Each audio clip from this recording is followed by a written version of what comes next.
నిన్న పిఎస్సి సమావేశంలో జరిగిన సంఘటన తలుచుకుంటే నాకు ఒక విషయం అనాలా, ఒక సామెత అనాలా? ఆవు చేలో మేస్తే దూడ గట్టున మేస్తదా అనేది అంతే కదా. ఆవు ఎక్కడో పోయి చేలో మేస్తే పాపం దూడ మాత్రం గట్టున ఎందుకు మేస్తుంది? ఆవు ఎక్కడుందో అది కూడా అట్లనే పోయి చేలోనే మేస్తుంది కదా. అట్లానే ఉంది అలా తెలంగాణ సీఎం పరిస్థితి. పిఎస్సి సమావేశంలో ఇంచుమించు మన పరిస్థితి చాలా దారుణంగా ఉంది. ఎమ్మెల్యేలందరూ కూడా జమీందారుల్లాగా బిహేవ్ చేస్తున్నారు. ఎంతసేపున్నా వాళ్ళ సొంత పనులు, వాళ్ళు చేసుకున్న ఆ సొంత పనులకు పబ్లిసిటీ ఇచ్చుకోవడం తప్ప, రాహుల్ గాంధీకి సంబంధించినవి కావచ్చు, లేకపోతే పార్టీకి సంబంధించినవి కావచ్చు, ఏవి కూడా సోషల్ మీడియాలో ప్రచారం చేస్తలేరు. కేవలం వాళ్ళ సొంత పనులకు సంబంధించి వాళ్ళకి వాళ్ళు సెల్ఫ్ పబ్లిసిటీ ఇచ్చుకుంటున్నారు అనేసి నిన్న మరి ఆవేదన వ్యక్తం చేసిరు అనుకోవాలా, లేకపోతే ఎమ్మెల్యేలకు మంత్రులకు కూడా చురకలు అంటించిండు అనుకోవాలా? అంటే ఈ ఆంతర్యము తెలంగాణ ముఖ్యమంత్రికి చాలా ఆలస్యంగా బోధపడిందా? రాష్ట్రంలో పరిస్థితులు ఎట్లున్నాయి? ఏమీ లేని కాడ ఏం పబ్లిసిటీ చేసుకున్నా కూడా ఏముంటుంది? ఓ విధంగా చూడాలంటే అసలు విషయం ఏంటంటే బీఆర్ఎస్ సోషల్ మీడియాకి భయపడుతున్నారు. మరి గంతగా నెలకి ఎన్నో కోట్లు ఖర్చు పెడతారట. ఏది ఇప్పుడు కాంగ్రెస్ సోషల్ మీడియాకు. మరి ఏమైంది అసలు? అంటే ధీటుగా ఎదుర్కోలేకపోతున్నారా? అసలు ధీటుగా ఎదుర్కోవడానికి, లేకపోతే వాళ్ళకు చురకలు అంటించడానికి అలా చేసే పనులు ఏమున్నాయి ప్రజలకి? ప్రజాపాలన అని చెప్పేసి ఏ రకమైన ప్రజాపాలన చేస్తారో జనాలందరికీ తెలిసిన ఇంకోటి వీళ్ళ విషయాల పాయింట్స్ కొన్ని చూద్దాం. మాకు ఎమ్మెల్యేల పైన రేవంత్ రెడ్డి అసహనము, సొంత భజనకే సోషల్ మీడియా వాడుతున్నారంటూ ఫైర్. ఎమ్మెల్యేలు కూర్చున్నా నిల్చున్నా టెంకాయ కొట్టినా సోషల్ మీడియాలో ప్రచారం చేస్తున్నారు. ప్రభుత్వ పార్టీ కార్యక్రమాలను ఎమ్మెల్యేలు సోషల్ మీడియాలో కనీసం ప్రచారం చేయట్లేదు. Rahul Gandhi and TPCC CM సందేశాలను సోషల్ మీడియాలో కార్యకర్తలు పట్టించుకోవట్లేదు లేదు. సొంత డబ్బా మానుకొని పార్టీ ప్రభుత్వ కార్యక్రమాలను ప్రజల్లోకి తీసుకెళ్లాలన్న రేవంత్ రెడ్డి. సోషల్ మీడియాలో పార్టీ బలహీనంగా ఉందని, ఇలాగైతే మళ్ళీ గెలవలేమని ఘాటు వ్యాఖ్యలు. ప్రతిపక్షంలో ఉన్నప్పుడు కసిగా పనిచేసిన కార్యకర్తలు ఇప్పుడు ఎందుకు పని చేయట్లేదు? సోషల్ మీడియాని ఎలా వినియోగించుకోవాలో ఎమ్మెల్యేలంతా నేర్చుకోవాలని రేవంత్ రెడ్డి హితవు చెప్పిండు. కార్యకర్తలు మాత్రం ఏం మోస్తారు పార్టీని? పాపం మోసి అధికారంలోకి అయితే తీసుకొచ్చిరు కదా. ఇప్పుడు ఏం మోయమంటారు? ప్రజల్లోకి పోతే ప్రజలు మొహాన ఉమ్మేస్తున్న పరిస్థితి. పక్కన పెడదాం ప్రజల సంగతి ఫస్ట్ పక్కన పెడదాం, కార్యకర్తలన్నా పట్టించుకునే పరిస్థితి ఉందా కాంగ్రెస్ పార్టీలో? ఇక సోషల్ మీడియాలోనట వీళ్ళు చేసే కార్యక్రమాలు అద్భుతంగా ఉన్నాయని ఏం పట్టించుకుంటారు కార్యకర్తలు? ఇక ఎమ్మెల్యేల పరిస్థితి, ఇక మా ముఖ్యమంత్రి ఇట్లున్నాడు. నేను చెప్పిన కదా, ఒకే మాటలో చెప్పిన, ఆవు చేలో మేస్తే దూడ గట్టున మేస్తుందా అన్నట్టుగా. మీరు టీడీపీలో ఉన్నారో తెలియదు, బీజేపీలో ఉన్నారో తెలియదు, కాంగ్రెస్ పార్టీలో ఉన్నారో తెలియదు. వాళ్ళే ముక్కున వేలేసుకురు. మీరు మొన్న మైత్రివనంలో పోయి సీనియర్ ఎన్టీఆర్ గారి విగ్రహ ఆవిష్కరణ విషయంలో మీరు మాట్లాడిన మాటలు చూస్తే వాళ్ళే ముక్కున వేలేసుకున్నారు. ఇంకా ఆయనే అట్లుండగలేంది, మేమేంది, మా పనులేందో మేము చక్క పెట్టుకుంటే చాలు, రేపు ఈడ కాకపోతే సీటు ఇంకో చోటు వస్తుంది, అంతే కదా. అందుకనే వాళ్ళు సెల్ఫ్ పబ్లిసిటీ, వాళ్ళు పిఆర్ స్టంట్స్ చేసుకుంటారు. వాళ్ళకేం సోషల్ మీడియా గురించి తెలియక కాదు, వాళ్ళకు సోషల్ మీడియా ఎలా వినియోగించుకోవాలా, సోషల్ మీడియాల గురించి క్లాసులు వీకాల్సిన అవసరం అయితే ఎమ్మెల్యేలకు ఏం లేదనుకుంటా. వాళ్ళకు తెలుసు, వాళ్ళు సెల్ఫ్ ప్రమోషన్ ఏ విధంగా చేసుకోవాలనేది వాళ్ళకు అద్భుతంగా తెలుసు. అయితే తెలంగాణ ముఖ్యమంత్రి రేవంత్ రెడ్డికి నేను 2034 వరకు నేనే సీఎం, తొక్కుకుంటూ ఎక్కుకుంటూ ఎవడడ్డొస్తాడో చూస్తా, అడ్డంగా దొక్కుకుంటూ పోతానంటే ఇట్ట అడ్డంగా దొక్కుకుంటూ పోతాన్న వాళ్ళు ఎక్కడ పోయిర్రో అందరికీ తెలిసే. సోషల్ మీడియాలో పార్టీ బలహీనంగా ఉంది, ఇట్లయితే గెలవలేమని. సోషల్ మీడియాలోనే కాదు సార్, ప్రజల్లో కూడా ఏ రకంగా ఉందో, బలహీనం కంటే కూడా ఇంకా ఘోరమైన మాటలు వాడుస్తూ ప్రజల్లో కాంగ్రెస్ పార్టీ ఏ రకంగా ఉందని. ముఖ్యంగా మీరు ఎంచుకుంటున్న విధానాలను చూస్తే కాంగ్రెస్ పార్టీని మీరు సంపూర్ణంగా సమాధి చేస్తారనే మాట్లాడుకుంటున్నారు.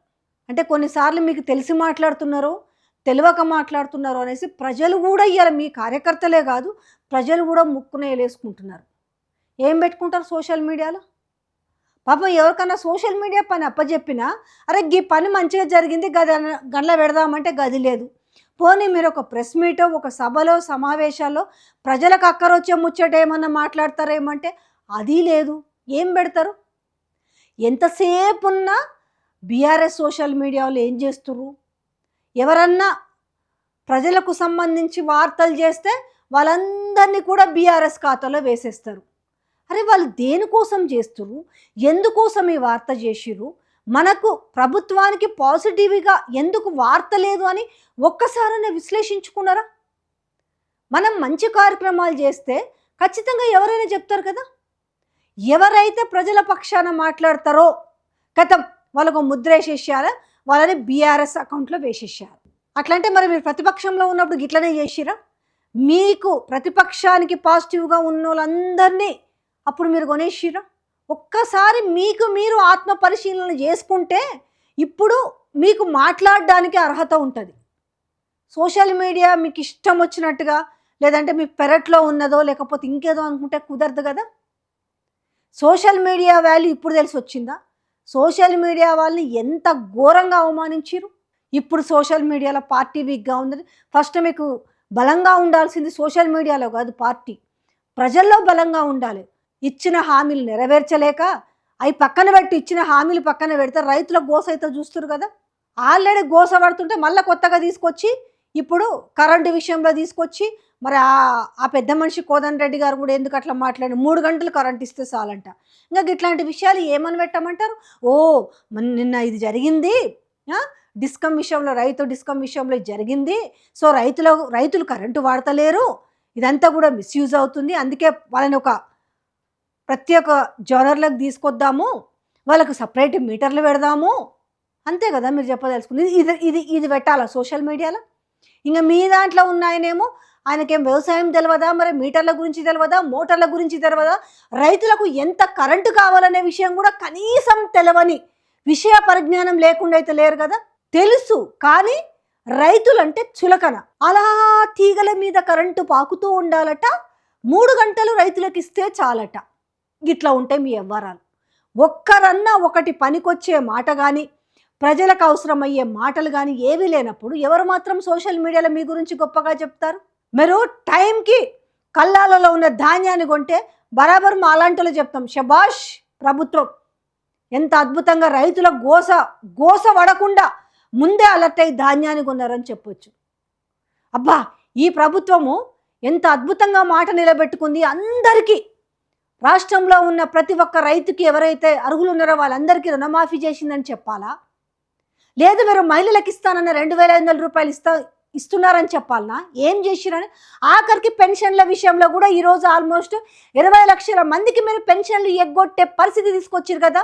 పోస్ట్ ఆఫీస్ల నుంచి వాటిని బ్యాంకులకు లింకేజ్ చేసి అందరిని ఎగరగొట్టే ప్రయత్నం చేసి ఆ మిగిలిన పైసలతోటి మరి రేపు వాళ్ళకి పెంచాలనుకుంటున్నారా? ఏమని చెప్తారు? ఒక్కటి చెప్పుండ్రి, గిది బాగుంది, గిది మీరు ఎందుకు చెప్తలేరు మంచిగా అని చెప్పండి. ఎవరికి నోట్ల మాటలు రాదు. ఓ పోస్ట్ వేయాలన్నా కూడా రావాలి కదా. మీ పెయిడ్ సరే మీరు డబ్బులు ఇచ్చి పోస్టులు పెట్టించుకుంటోళ్ళకే కష్టమవుతుంది.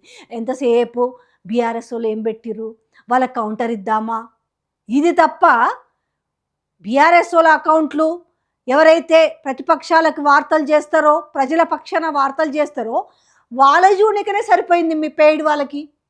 ఇక మీకు మీ వార్తలు పెట్టే సమయం ఎక్కడిది ఇంకా.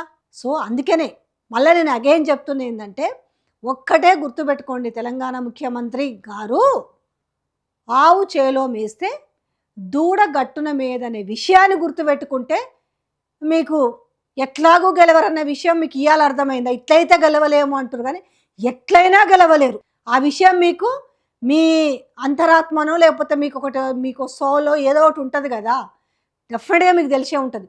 ఉట్టిగానే గాలివాటంగా అడ్డంగా దొక్కుతా నిలువుగా మీరు ఎట్ట దొక్కినా ప్రజలు తొక్కినంత మాత్రాన ఓట్లు వేయరు. వెయ్యాల్సింది ప్రజలు ఓట్లు. కనీసం ఈ 5 ఏళ్ళు మీరు మంచుకుంటే చాలు. కర్ణాటకలో మారినట్టుగా మారకుండా ఉంటే అది చూసుకోండి ఫస్ట్. కానీ నేను దొక్కుతా ఎక్కుతా అంటే ప్రజలు అంతా హీనమైన పరిస్థితిలో లేరు. మీరు తొక్కించుకోవడానికి ఇంకేదో చేస్తే మీరు బూతులు తిడితే వాళ్ళు సమయం కోసం వెయిట్ చేస్తారు. సరే, ఇప్పుడు మీరు అంటుంటే చూస్తూ ఉంటారు, ప్రతి ఒక్కటి కూడా కౌంటబులే అవుతుంది కదా, ప్రతిదీ మైన్యూట్ విషయాలు కూడా కౌంటబిలిటీనే ఉంటాయి, లేదనుకోకండి. అవన్నీ ఎప్పుడు చూపించాలో అప్పుడు చూపిస్తారు సార్ వారు.